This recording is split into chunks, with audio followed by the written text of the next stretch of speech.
Jasage de jeu de rôle pour le RPG Week numéro 48. Si on se fie à Bruno, ça serait l'avant-dernier de la saison, là, de l'année, je sais pas trop.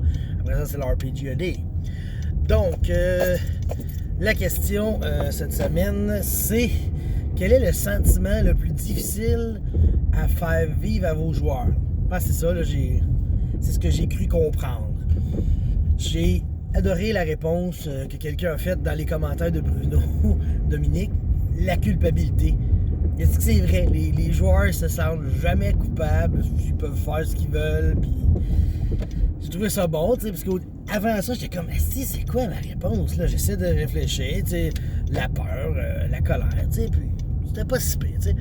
Je disais, j'ai déjà réussi à choquer un de mes joueurs, j'ai déjà réussi à faire peur à une de mes joueuses, tu sais, fait que là, je fais comme, c'est quoi le sentiment le plus difficile? Puis je pense que ça, c'est un peu comme la culpabilité, c'est général.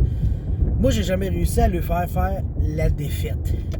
Parce que les joueurs, est-ce qu'ils perdent jamais?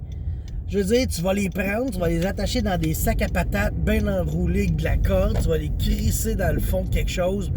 Je vais me débattre, puis je vais trouver un moyen de m'en sortir. Il y a 12 gardes niveau 20 qui vont sauter dessus, qui vont commencer à les arrêter. Là, ils sont 2 niveau 1. Ah non, vous nous aurez pas. Puis là, ils vont se débattre. Ils veulent jamais perdre. Les joueurs, ils veulent pas subir la défaite. Plutôt mourir. Plutôt mourir que de recevoir le sentiment de défaite. Je pense que c'est ça le sentiment que j'ai jamais pu instiller dans mes joueurs la défaite. Je sais pas si vous autres avez déjà réussi, là, mais moi, Chris qui se débattent tout le temps pour pas perdre. Ça, ma réponse.